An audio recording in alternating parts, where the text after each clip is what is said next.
ça vient de parla fumé en latin, perfumare. Les premiers parfums, c'était des plantes brûlées qui étaient dédiées aux dieux. Donc on utilisait ces plantes seulement pour en faire offrande aux dieux. Depuis l'Égypte ancienne, probablement avant, mais en tout cas on a retrouvé des mélanges datant de l'Égypte ancienne de plantes. On sait que c'est utilisé dans ce but-là. Et c'est que finalement très récemment que l'humain a commencé à l'utiliser pour son propre plaisir. Et voilà. Et là l'histoire du parfum s'est modifiée et c'est un petit peu quelque part démystifié, j'ai envie de dire.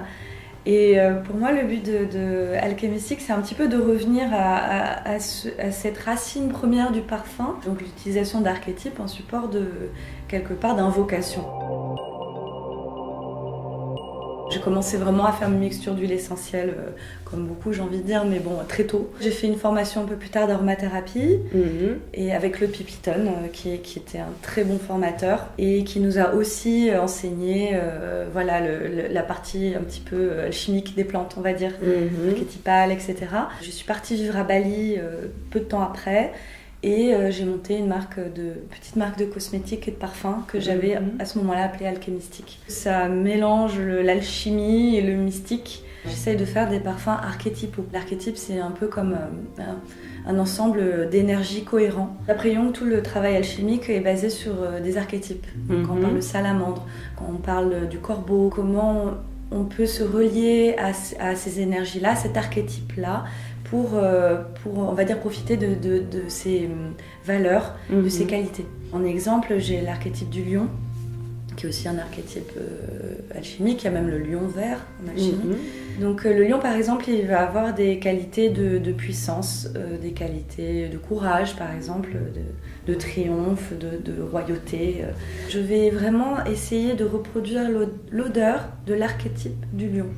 Pas du lion qui sent le fauve, mais de l'archétype du lion. Quand on porte le parfum, on puisse ressentir cette énergie et du coup s'affilier avec. J'ai fait un lion assez joyeux, solaire, donc c'est cannelle, ambré, des agrumes, donc il y a du citron corse, il y a alors bio, c'est 90%, c'est ou bio ou sauvage de toute façon. C'est vraiment se relier pour, comment dire, développer sans avoir besoin d'incarner réellement.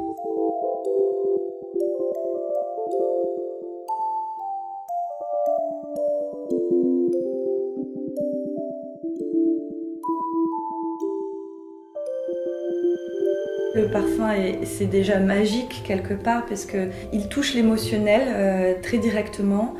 L'odorat en fait est relié à l'inconscience et c'est le premier sens qu'on développe après la naissance et c'est le dernier qu'on perd. Donc c'est un sens vital et même primitif au sens premier qui en même temps nous connecte directement à l'inconscient. Voilà, la mémoire aussi, donc il y a des hypnotiseurs qui l'utilisent de plus en plus. Le parfum pour moi c'est vraiment l'idéal pour travailler dans des sphères à la fois émotionnelles, énergétiques. Il y a beaucoup d'études en psychosociaux, en sociaux aussi, sur le comportement en fonction des parfums. Donc en fait on est influencé, le marketing l'a très bien compris, il y a le marketing des odeurs d'ailleurs. On est influencé soi-même par une odeur et on influence les autres aussi.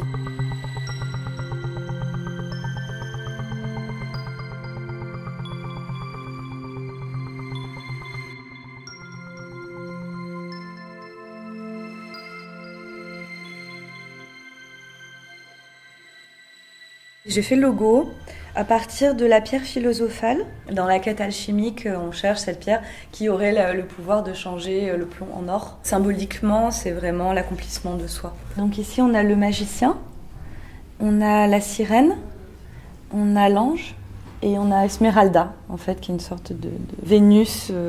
Elle est très féminine et en même temps très épicée. Je sertis à la main. Et les cartes, alors j'ai fait un style un petit peu tarot et j'ai rappelé l'archétype. Tapis d'intention, en fait, c'est utilisé en magie, dans plusieurs types de magie. C'est utilisé pour recharger un objet, recharger un talisman. C'est un peu dans la mouvance New Age, mais finalement c'est une utilisation c'est une vraie tradition derrière en fait, en magie. Et donc l'idée, c'est d'avoir son petit tapis d'intention et de poser son parfum dessus. En magie, on va dire que ça va infuser l'énergie, transmettre l'énergie dans le flacon. Chacun a son mantra et la sirène par exemple c'est Affluctibus opes. Les richesses viennent de la mer. D'accord. C'est le rappel aussi que sa propre richesse vient de l'intuition, vient de l'intérieur de soi. Donc là, on peut poser, on peut penser à Fluctibus opes, par exemple. Sirène vient à moi, Fluctibus opes. Sirène rend-moi enchanteresse.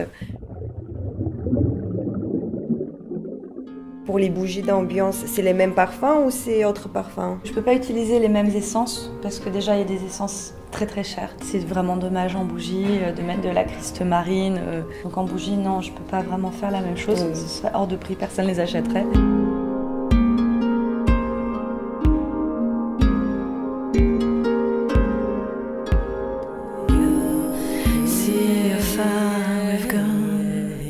Quelle est la différence entre les parfums que tu crées et ceux qu'on peut trouver dans les commerces? Quand c'est de la parfumerie, on va dire plus industrielle, c'est à 95% minimum synthétique. 2% du prix du parfum qui est le jus.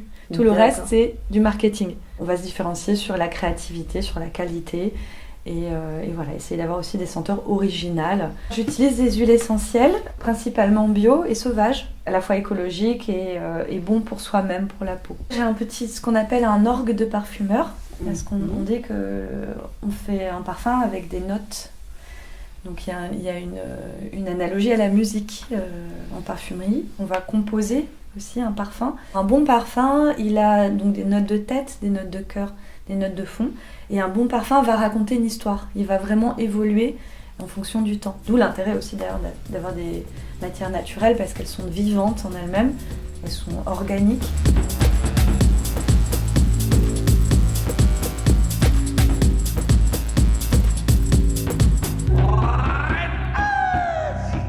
Ça peut prendre des mois pour faire un parfum. Par exemple, je vais commencer avec le cèdre, donc une note de fond. Là, j'ai le sapin blanc, donc je commence toujours par un, après je monte les dosages. J'ai mon cahier de mes petites recettes secrètes et comme tu peux voir, je barre régulièrement. Voilà, j'ai mis une goutte de chaque. Tac, tac. Ensuite, donc je suis sur la base et je vais partir sur mes notes de cœur. Voilà, donc tu peux sentir. Je vais voir si voilà, ça commence à sentir une composition. Là, je sens le côté bois du cèdre qui ressort beaucoup, ce qui veut dire que là, vu que je fais une goutte, je monte le sapin et le frangipane. Et après, je vais, par exemple, mettre la note de tête. Donc je fais comme ça au fur et à mesure. Et là, déjà, avec ce peu d'essence, on aurait pu même enlever le sapin, d'ailleurs. On a déjà un parfum, c'est-à-dire qu'on a une note de fond, une note de cœur, une note de tête. Les notes de tête vont rester quelques secondes à quelques minutes sur la peau. C'est les premières qui s'évaporent. Ensuite, les notes de cœur sont celles qui vont rester, on va dire, quelques heures. Ça dépend des parfums. Il y a des cœurs qui restent 1 heure à peine, d'autres plus, 2, 3 ou une journée. Et la note de fond, c'est celle qui dure le plus longtemps.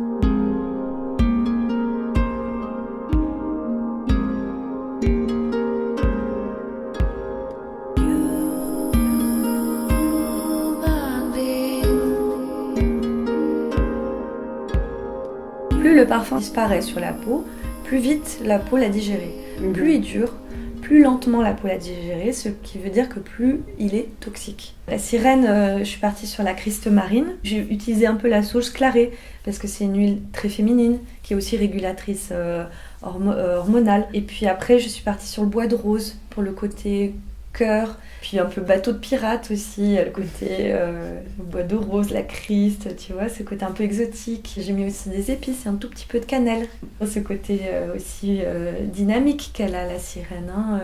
Ma lecture de la sirène, voilà, il y en a pour qui ça peut sentir le phoque.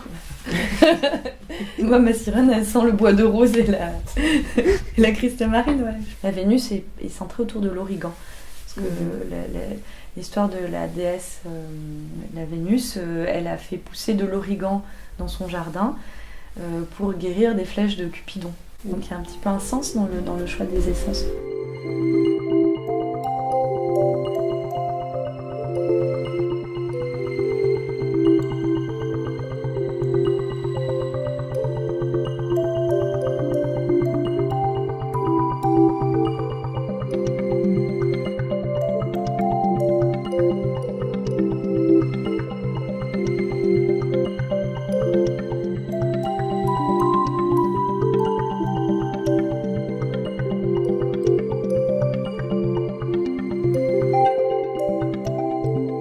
Pour moi, un archétype, il n'est pas juste une chose, une énergie. C'est pour ça que c'est l'archétype. Il y aura le côté joyeux citron, le côté solaire, cannelle, charismatique. Voilà. Donc là, je donnais plusieurs notes et chacune est en correspondance avec quelque chose en tout cas. Je genre pas les parfums.